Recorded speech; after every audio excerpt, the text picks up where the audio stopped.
ना जीत की उम्मीद ना हारने की डर, ना जीत की उम्मीद ना हारने की डर, ना पत्नी का टेंशन ना बच्चों का फिक्र, ना उम्र का लिहाज ना खोपड़ी में दिमाग, ना उम्र का लिहाज ना खोपड़ी में दिमाग, बुद्धि शून्य फिर भी ज्ञान का भंडार, ना कोई धंधा ना कोई रोजगार, फिर भी लाइफ एकदम झक्कास। सबसे बड़ा पनौती है राहुल गांधी। कैसे? जब पैदा लिया तो अपने चाचा को खा गया, उससे बड़ा हुआ तो अपनी दादी को खा गया, उससे बड़ा हुआ अपने पापा जी को खा गया, अब किसको खा रहा? पूरे कांग्रेस पार्टी को खा रहे। हाँ बनेंगे, खासियत बिल्कुल बनेंगे। अपन प्रधानमंत्री अपन अरे प्रधानमंत्री बन रहे हैं। इससे बड़ा आप राहुल गांधी का खासियत पूछ रहे हैं। राहुल गांधी ऐसा व्यक्ति इस देश में है जो आटा को भी लीटर में तोलता है, ठीक है, आलू से सोना निकाल देता है, ठीक है। हाँ दिखाइए गांधी ने कैसे अन्याय किया। राहुल गांधी के लिए जो बहू ढूंढने में दो व्यक्ति को लगाया हुआ है, एक है कौन? दिग्विजय सिंह, और दूसरा कौन है? शशि थरूर। अब ये दोनों जब राहुल गांधी के लिए बहू ढूंढने जाता है तो राहुल गांधी के लिए ढूंढ कर नहीं लाता, अपने लिए ले आता है। मुझे लगता है राहुल गांधी के लिए लड़की नहीं लड़का ढूंढना चाहिए। पत्रकार महोदय, दूरा था लड़का, वो जेएनयू में कन्हैया कुमार जो कह रहा था जेएनयू में भारत तेरे टुकड़े होंगे इंशाअल्लाह इंशाअल्लाह, और कांग्रेस के हो गए टुकड़े। मोदी जी को क्यों नहीं चाहते कि दोबारा बने?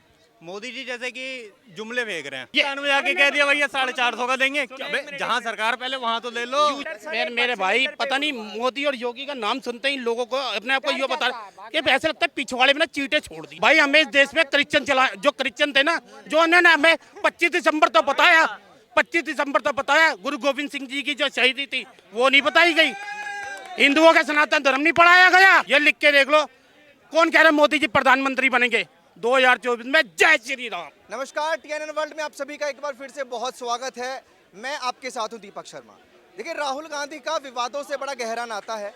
संसद भवन में, भारतीय संसद में जो कुछ भी हुआ वो बेहद शर्मनाक था, लेकिन राहुल गांधी उसको लेकर कह रहे कि ये जो कुछ भी हुआ वो बेरोजगारी की वजह से हुआ। वहीं कांग्रेस के एक नेता है वेणुगोपाल, जो कह रहे कि ये आतंकवादी हमला है। जनता इस पर क्या राय रखती है, हम जनता से जानेंगे। क्या नाम से आपका? मेरा नाम सत्यशील प्रकाश वर्मा हुआ जी। सबसे पहला सवाल तो ये, संसद में जो कुछ हुआ, देखिए वो उस पर आप क्या बोलना चाहिए? देखिए, संसद में अगर जो 5 छात्रों ने किया, वो उन्होंने अगर उनकी जो है मानसिक स्थिति सही होगी तो ऐसा व्यवहार नहीं करना चाहिए, क्योंकि संसद की एक गरिमा होती है। और संसद जिन सांसदों ने उनको जो है पास अगर दिया था, तो पास के पीछे जो है लिखा रहता है, इंस्ट्रक्शन दिया रहता है कि सेशन चल रहा है, आप जो है केवल आप वहाँ पे चुपचाप जो है साइलेंस होके बैठने का, सुनने का आपको पावर दिया गया है, न कि उसमें टीका टिप्पणी कमिटमेंट करने को। आपके पास there is no right to given by the parliamentary act otherwise the constitution of India. तो सरासर जो है ये जो है एक, जैसे सुप्रीम कोर्ट का जो है, आपको मालूम होगा कि सुप्रीम कोर्ट के जजेस जो भी जजमेंट करते हैं उस पर टीका टिप्पणी किसी का करने का क्षमता बताने का जरूरत नहीं है। 1 मिनट, रुक जाइए। हाँ ठीक है। डिस्क्रेशन। तो पहली बात की पूरे 545 जो हमारे सांसद हैं और 250 वहां से हैं, तो ये जो है अगर माननीय राज्यसभा के सांसद और माननीय लोकसभा के जो सांसद जी हैं, अगर हमको लोकसभा घूमने जाना है तो वो कैसे हमको जो है पास बनाएंगे? ये पार्लियामेंट के मेंबर्स को एक वीटो पावर मिला है, फिर क्या अंतर रह जाएगा एक आम जनता? हम वोट देने का भारतीय संविधान की अनुच्छेद 326 के तहत आपको जो है ज़्यादा विरोध करना है तो वोट दे के विरोध कीजिए। आप जो है हमने तो वोट दे के न भेजा है, तो विरोध करने की जो है, जो भी विरोध करेंगे वो पार्लियामेंट के मेंबर करेंगे, या लोकसभा या राज्यसभा का। ये तो सरासर कानून का जो है उन्होंने जो है, अगर कानून का आप इतना जो विश्लेषण कर रहे हैं, मोटा मोटा बताइए ना कि ये भाजपा की साजिश थी, कांग्रेस की साजिश थी, जैसे अब मोटा मोटा बताइए, इतना विश्लेषण करने की जरूरत। सुनिए, कि निष्पक्ष तौर पे न भारतीय जनता पार्टी का साजिश है, न कांग्रेस पार्टी का, किसी भी पार्टी का देश का साजिश नहीं मानिए इसको। उनकी मूर्खता के, जिन छात्रों को ये मिला हुआ था सौभाग्य, कि जाके किसी को सौभाग्य नहीं होता नया पार्लियामेंट का, चूंकि हम लोग भी किसी की साजिश नहीं थी, स्टूडेंट्स ने कर दिया। अब उसको लेकर राहुल गांधी जो कह रहे हैं कि इसलिए होगा कि देश में बेरोजगारी ज्यादा है, उसको लेकर आप क्या कहेंगे? देखिए, माननीय राहुल जी जो हैं, चूंकि उनकी एक माननीय राहुल साहब का जो राहुल गांधी जी हैं, साहब ने ये मंदबुद्धि का है वो। सुनिए, राहुल गांधी जी जो हैं, राहुल गांधी साहब जो है ना, कुछ नहीं है। उन्होंने जो कहा हो सकता है कि उनकी विचारधारा है, लेकिन ये मान उनके पास भी एक बीटो पावर होता है कि वो अपने सांसदीय क्षेत्र के जहाँ से हैं वहाँ से वो देख के भेज सकते हैं, कहीं से भी भेज सकते हैं। तो इस पे माननीय राहुल गांधी जी का अपना विचार रखने को सबको लोकतंत्र में अधिकार है, लेकिन छात्रों का उनको अपनी गलती मानकर और उनको जो सुप्रीम कोर्ट हो या हाई कोर्ट में उनको माफी मांग लेना चाहिए कि हम जो है कानून का इन्फ्रेंज किए, कानून का रखने का अधिकार है तो कुछ भी विचार रखेंगे क्या? भैया कुछ कह रहे थे। भैया मैं कह रहा था, जैसे बोल रहे थे कि अनएम्प्लॉयमेंट, तो भाई जिसको जितना है, जो पढ़ा लिखा है, इसकी स्किल्स है, उसके हिसाब से नौकरी मिल रही है। अब कांग्रेस कह रही है दोनों तरफ से खेल रही है। दोनों तरफ से कैसे? पहले आया कि 2 बच्चे होने चाहिए, अब उसमें बोल रहे कि नहीं 2 बच्चे नहीं, जितना सिखा के उतने रखो, ठीक है। उससे क्या हो रहा है? पॉपुलेशन बढ़ रही है, पॉपुलेशन बढ़, अब सरकार में जगह उतनी है हमारे पास, ठीक है, नौकरियां उतनी है, कितनी बढ़ा देंगे हम? कांग्रेस पार्टी पॉपुलेशन पे बात नहीं करती है। आपका क्या नाम था? आर्यन शर्मा, ठीक है। तो अब पॉपुलेशन बढ़ रही है, ठीक है, अब जगह उतनी है, नौकरियां उतनी है, गवर्नमेंट कितनी नौकरियां बढ़ा देगी और, ठीक है, अब हर किसी को नौकरी चाहिए, ठीक है। अब जैसे पहले चाइना से हम कितना पीछे थे पॉपुलेशन में, अब उससे कितना पास पहुंच चुके हैं, ठीक है। अब पॉपुलेशन उसमें तुम बोल रहे कि बढ़ने दो बढ़ने दो बढ़ने दो और नौकरियां कह रहे सबको दे दो, ऐसे कैसे होगा? या तो तुम बोलो कि नौकरियां मिलनी चाहिए या तुम बोलो पॉपुलेशन, तुम दोनों तरफ नहीं खेल सकते। तुम एक भाई, तो पॉपुलेशन बढ़ रही है तभी तो नौकरियां कम हो रही है। रिसोर्स कह रहे थे कि राहुल गांधी को विचार रखने का अधिकार है, उन्होंने अपने विचार व्यक्त किए हैं। अच्छे रखो ना, तुम तो देश को बर्बाद करने वाले विचार रख रहे हो ना, अच्छे विचार रखो। जो विचार देश को बर्बाद करने वाले अंडरवर्ल्ड को पैदा किया। देखिए, दाऊद इब्राहिम को यही लोग पैदा किया। सुनिए, दुनिया का कौन सा विचार, कौन सा राहुल गांधी का जो विचार है वो इनको जो देश बर्बाद कर रहा है ये बताएं। अरे बहुत बढ़िया सवाल कर दिया। उसके सारे विचार जितने भी हैं वो सारे विचार, अब वो बोल रहा है कि अनएम्प्लॉयमेंट, अब उसने उठा दिया मुद्दा कि अनएम्प्लॉयमेंट का मुद्दा है ये, इसलिए बच्चों ने क्या कहते हैं, जो सोई भी सरकार को उठाने की बात की है। अब जो बच्चा पढ़ा लिखा है, उसे इतना है तो क्यों उल्टा काम करेगा? उसको तो भविष्य ऐसे बर्बाद हो गया, वो तो वैसे बर्बाद हो गया। बताइए, अच्छे विचार व्यक्त करते हैं राहुल गांधी। अच्छे इन द सेंस उन्होंने अभी जैसे भारत जोड़ो यात्रा करी थी, उसमें गरीबों के 350 साथ करोड़ मिला था, 350 करोड़ निकल रहा है, अभी पैसा निकल रहा है उनके नेता के घर से। वो एक क्या निकलना, गरीबों के साथ मिल रहे हैं आजकल अरे भैया, राहुल गांधी जी। कोई अच्छे विचार हो जाते हैं क्या? गरीबों के साथ मिल रहे हैं। उनकी बात तो वो जान रहे। मोदी जी ने एक भी प्रेस कॉन्फ्रेंस नहीं करी अभी तक। को राहुल गांधी के बारे में पूछ रहे हैं, ये जवाब दे रहा है नरेंद्र मोदी के लिए, जो उन्होंने कोई कॉन्फ्रेंस। नहीं भैया, बहुत अच्छी बात कर रहे हैं कि राहुल, भैया सुनिए तो सही, ये बहुत अच्छी बात कर रहे हैं कि राहुल गांधी गरीबों से मिल रहे हैं, उनसे बात कर रहे हैं। मोदी जी कहाँ आ रहे हैं, किसके पास जा रहे हैं? मैं बता रहा हूँ, जब जवाहरलाल नेहरू प्रधानमंत्री बना था तो उसने कहा जो देश में से मैं गरीबी मिटा दूंगा। उसके बाद उनके आए कौन? बेटी इंदिरा गांधी, उसने कहा मैं इस देश से गरीबी मिटा दूंगा। उसके बाद आया कौन? तो इंदिरा गांधी का बेटा राजीव गांधी, उसने कहा मैं इस देश से गरीबी मिटा दूंगा। उसके बाद आया कौन? ये राहुल गांधी, ये गरीबी मिटाएगा, इससे गरीबी मिटेगा। राहुल गांधी कौन है मैं बता रहा हूँ, सुनो। अपनी अब उनके बारे में मैं बता देता हूँ। राहुल, हिंदुस्तान में सबसे सुखी नेता कौन है मालूम है? सबसे सुखी नेता है राहुल गांधी। कैसे? न जी 35 लाख करोड़ रुपया। प्रधानमंत्री, तो, हाँ? उनके पिताजी प्रधानमंत्री रहे तो वो तो खुश ही रहेंगे ना। अगर आपके परिवार में कोई तो विधायक कैसे? भी अब होंगे, मैं आपके बता तो देता हूँ, चाचा वही चीज बता देता हूँ। तो अमीर है कह रहे हैं वो ना, इन्हें कह रहे हैं ना इतने, वो गरीबों का पैसा था। 300 इतने करोड़ किसके हैं पैसे? वो ये गरीबी का हिंदुस्तान में, सुनो, हिंदुस्तान में सबसे सुखी नेता राहुल गांधी कैसे है मैं बता देता हूँ। ना जीत की उम्मीद, ना हारने की डर, ना जीत की उम्मीद, ना हारने की डर, ना पत्नी का टेंशन, ना बच्चों का फिक्र, ना उम्र का लिहाज, ना खोपड़ी में दिमाग, ना उम्र का लिहाज, ना खोपड़ी में दिमाग, बुद्धि शून्य फिर भी ज्ञान का भंडार, ना कोई धंधा ना कोई रोजगार, फिर भी लाइफ एकदम झक्कास। तो ये है राहुल गांधी। दूसरी बात मैं आपको खुद लिखा कहीं से चुराया। सुनो, और दूसरी बात राहुल गांधी ने पीएम मतलब पनौती मोदी कहा था। एक चीज मैं बता देता हूँ, हिंदुस्तान में सबसे बड़ा पनौती है राहुल गांधी।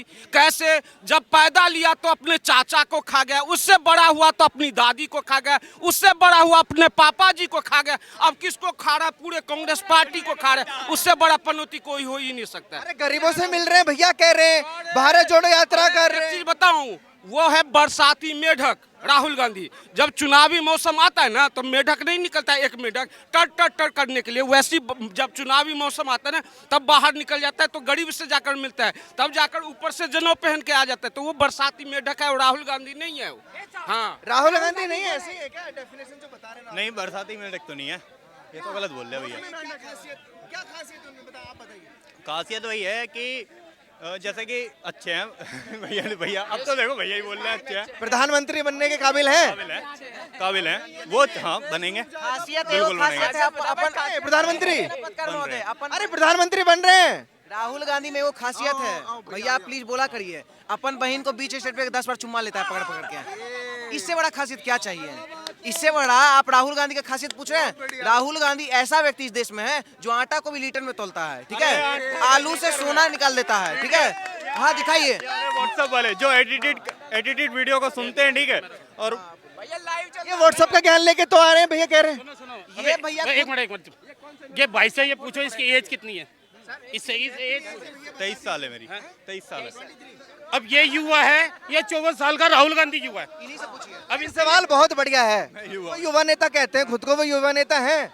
वो 54 साल के हैं, लेकिन वो युवाओं के और उन अरे लोगों के मेरे सवाल हाँ, सीधी बात, युवा मेरे भाई तू है या राहुल गांधी है? ये युवा मैं हूँ। तो राहुल गांधी क्या है? राहुल मैं बुढ़ा भी तो नहीं है। क्या है? बुढ़ा नहीं है? बुढ़ा क्यों मेरे नहीं बाल है? सफेद होगा, मैं बुढ़ा हूँ। अच्छा एक सेकंड, ये भैया है, ये इनकी एज राहुल गांधी 45 का एक प्लस काम है, बता। इनको कोई जवान बोलेगा? क्यों नहीं बोलेंगे? मैं बुढ़ा हूँ, मेरे को अंकल कहते हैं, मेरे को अंकल कहते हैं, और मेरे पापा को ताऊ कहते हैं। तो भाई वो क्या है? वो 54 साल का है, बाप समान आदमी हो चुका है। 58 साल में ना, 58 साल में गवर्नमेंट रिटायर कर देती है। तो आज भी तुम युवा बता रहे हो, तो मेरे भाई युवा तू है, तेरे अंदर क्वालिटी है प्रधानमंत्री बनने की, मुख्यमंत्री बनने की, उसकी गारंटी खत्म हो चुकी है। राहुल गांधी के साथ सबसे बड़ा अन्याय कौन किया है मालूम है आपको? सोनिया गांधी। हाँ, नहीं, सोनिया गांधी ने कैसे अन्याय किया? राहुल गांधी के लिए जो बहू ढूंढने में दो व्यक्ति को लगाया हुआ है, एक है कौन दिग्विजय सिंह और दूसरा कौन है शशि थरूर। अब ये दोनों जब राहुल गांधी के लिए बहू ढूंढने जाता है तो राहुल गांधी के लिए ढूंढ कर नहीं लाता, अपने लिए ले आता है। और इसलिए ना राहुल गांधी को बहू मिल रहा है, ना बहुमत मिल रहा है, ना, इसलिए इनको दोनों चीज नहीं मिलेगा। इस बार मिलेगा, कह तो रहे भैया, बहुमत मिलेगा राहुल गांधी को। इनका बाइट ले लीजिए, इनसे लिख, पीछे से मिलेगा बहुमत, बस वही है। अभी आएगा, अगले साल पता लग जाएगा, अगले साल पता लग जाएगा। है मुझे लगता है राहुल गांधी के लिए लड़की नहीं लड़का ढूंढना चाहिए, क्योंकि ऐसा लगता, हाँ ऐसा लगता। हेलो पत्रकार महोदय, ढूंढा था लड़का वो जेएनयू में, कन्हैया कुमार, जो कह रहा था जेएनयू में भारत तेरे टुकड़े होंगे इंशाल्लाह, और कांग्रेस के हो गए टुकड़े। ठीक है नहीं, 2024 में ये दूरबीन लेके भी ना कांग्रेस पार्टी दिखने वाली नहीं है। ये हमें राक्षस बोलते हैं, ये हमें राक्षस बोलते हैं। मजबूती से आ रही है कांग्रेस पार्टी, उधर केजरीवाल कह रहे हैं सबसे मजबूत पार्टी है उत्तर भारत में। अभी ये आए थे ना पनौती, कहते 3 स्टेट आ रहे, सारे पनौती चले गए बीजेपी में। हमें राक्षस बनाते थे कि जो बीजेपी को वोट देगा वो राक्षस है, सनातन धर्म गंदा है, हिंदुत्व को खत्म करेंगे। अरे हिंदुत्व को तो अंग्रेज नहीं खत्म कर पाए, राजा महाराजा नहीं खत्म कर पाए, तो कांग्रेस पार्टी हिंदुत्व को क्या खत्म करेगी? हम हिंदुत्व को कोई खत्म नहीं कर सकता। हिंदू गला कटवा लेगा मगर अपने सनातन धर्म को नहीं खत्म करेगा। ठीक, 2024 में अब मैं तुम्हारे बता रहा हूँ, आज तक गाय काटने वाला और गाय खाने वाला ये तो एक होते हुए देखे, और 2024 में अब गाय पूजने वाले एक होके दिखाएंगे। 2024 में पूजने वाले एक होंगे, और उस दिन कांग्रेस पार्टी से पूछा जाएगा कि अब करो हिंदुओं को खत्म। राहुल गांधी कहते हैं देश के युवा हमारे साथ हैं और ये वाले युवा भी उनके साथ है, क्या दिक्कत है अगर राहुल गांधी को प्रधानमंत्री बना देते? सामने सवाल पूछा, युवा ये 23 साल का ये होना चाहिए, ये वो 54 साल के अंकल जी होना चाहिए, वो 54 साल के अंकल जी होना चाहिए, 23 साल का, 23 साल का ये है, या वो 56 साल का अपने आप को युवा बताता है। उसको यही नहीं पता युवा है कि अंकल जी हैं हम। वो मेरे से ही बड़ा, मैं उसको उम्र बोलता हूँ, अंकल कहने की उम्र रखता हूँ। मैं 44 साल का अपने आप को ओल्ड मैन समझता हूँ, वो 56 साल का क्यों नहीं समझता अपने आप को ओल्ड मैन? अच्छा, मेरा भैया से सवाल है, राहुल गांधी को आप बना रहे थे प्रधानमंत्री, मोदी जी को क्यों नहीं चाहते कि दोबारा बने? मोदी जी जैसे कि जुमले फेंक रहे हैं, ठीक है, अरे सुन तो लो, अभी राजस्थान में गए, ठीक है, राजस्थान में गए, जहाँ अब देखिए यूपी में बीजेपी की सरकार है, सिलेंडर कितने में मिल रहा बताओ? कितना में मिल रहा? ये समझ गया मैं। और राजस्थान में जाके कह दिया भैया 450 का देंगे। अबे जहाँ सरकार पहले वहाँ तो ले लो। योजना सिलेंडर सस्ता चाहिए इसलिए राहुल गांधी चाहिए। मेरे भाई पता नहीं मोदी और योगी का नाम सुनते ही लोगों को अपने आप को ये बता कि ऐसा लगता है पिछवाड़े में ना चीटे छोड़ दिए। ये एक ही तबका परेशान है, वो तुम समझ जा कौन है। एक ही तबका परेशान है जिसे सबसे ज्यादा राहुल गांधी पसंद है। भाई हमें इस देश में जो क्रिश्चियन थे ना, जो उन्होंने हमें 25 दिसंबर तो बताया गुरु गोविंद सिंह जी की जो शहीदी थी वो नहीं बताई गई। हिंदुओं का सनातन धर्म नहीं पढ़ाया गया, सिर्फ अंग्रेजों का क्रिश्चियनों का पढ़ाया गया या मुगलों का जितने ये लगे हुए ये मुगल चौक ये फलाना ढिंकाना। तो भैया जो हिंदुत्व और हिंदुस्तान के लिए काम कर रहा है और हमारे देश को आगे ले जाने के लिए काम कर रहा है तो हम उसी के साथ के जाएंगे। और 2024 में राहुल गांधी 2024 में ये लिख के देख लो कौन कह रहा है मोदी जी प्रधानमंत्री बनेंगे 2024 में। जय श्री राम, जय श्री राम। मोदी नहीं, सिर्फ जय श्री राम चलेगा बस 2024 में। राम का समर्थन तो राहुल गांधी भी करते हैं माता। हाँ वो 4 माला पहनने से और ढंग से धोती नहीं बांधनी आती, उसे अपनी धोती पकड़नी नहीं आती, वो हमारा देश चलाएगा। जिसे अपना पजामा नहीं पकड़ना आता वो हमारा देश चलाएगा। अरे मेरे भाई 10 साल से पहले हमारे लोगों के ना जेब में जाली करेंसी होती थी, ठीक है नहीं, 1500 का नोट एक ना एक कहीं से आ जाता था तो शाम को डर होता था यार ये 1000 का नोट कहाँ चलाऊं, ठेके पे चलाऊं वहाँ चल जाएगा या किसी के पास देखो इन्हें 50,000 की पेमेंट करनी है इसके अंदर फंसा दूं। तो इस तरीके से जुगाड़ लगाना पड़ता था। आज किसी की जेब में जाली करेंसी नहीं पड़ी हुई, बढ़िया मजे ले रहे हैं। और ये जो कहते हैं ना नोटबंदी करी, नोटबंदी नहीं करी थी मोदी जी ने, आतंकवाद की कमर तोड़ी थी। जो 500 रुपए पत्थर मारते थे कांग्रेस के, आतंकवाद की कमर तोड़ी थी नोटबंदी करके। और नोटबंदी कोई लंबी नहीं हुई थी, हमारी जेबों के अंदर 10-20-50 लाख रुपए पड़े नहीं थे जो हमें टेंशन हुई। हम तो रोज कमारे खा तो कहते हैं सिर्फ गरीब लोग परेशान हुए, कुछ फायदा नहीं हुआ नोटबंदी का। गरीब कौन परेशान हुआ? हम गरीबों के पास 20-25 लाख रुपए नहीं होते, गरीबों के अकाउंट में 10-20-50 हजार रुपए पड़े होते हैं अपने दुख सुख के लिए। परेशान हुए होते हैं करोड़पति जिनके अकाउंटों के अंदर करोड़ों रुपए लाखों रुपए पड़े होते हैं। गरीब आदमी के अकाउंट में 10-20-50 हजार ही पड़े होते हैं मेरे भाई, ठीक है। आज 10 साल के अंदर हमने दिल्ली के अंदर कोई बम ब्लास्ट होते भी नहीं देखे। बम ब्लास्ट नहीं होते। अभी वेणुगोपाल जी कह रहे हैं जो कांग्रेस के नेता हैं, जो संसद में हो वो एक आतंकवादी हमला है। अच्छा वो क्या था बॉम्बे के अंदर जो हुआ था वो आतंकवादी हमला नहीं था? सेंटर पार्क में बम फटे थे वो आतंकवादी हमला नहीं था? करोल बाग में बम फटे थे? भाई मैं अगर गिनवाना चालू करूँगा ना किताब खत्म हो जाएगी मगर बातें खत्म नहीं होगी। जो पिछले 70 साल, मेरी 44 साल की उम्र होली, मैं 44 साल के इंदिरा गांधी के जब इंदिरा गांधी जी गुजरी थी 4 साल का था, उस टाइम से मैं देखता आ रहा हूँ कि हमारे देश ने क्या करा। जो हमारे पिछले गलती कर गए ना हम वो गलती नहीं। यार 60-70 साल हो गए राम मंदिर बनाएंगे, क्यों नहीं बना पाए? बोलते थे कश्मीर के अंदर झंडा फहराएंगे, क्यों नहीं? मोदी जी ने जो कहा वो करके दिखा दिया। गए ना लाल चौक पे झंडा फहरा के आए ना, इनके बस की है। आज तक कभी भी कश्मीर के अंदर एक तिरंगा नहीं लगता था, आज हर घर के अंदर लगा हुआ मिला नहीं मिला। सबसे बड़ी जीत है यार। बाहर जाते हैं, बाहर के प्रधानमंत्री पैर पकड़ते हैं। मानते राम मंदिर मोदी जी ने बनवाया? नहीं, हम सारे हिंदुओं ने मिलकर बनाया, हम हिंदुवादियों ने बनाए, हिंदुओं ने बनाया।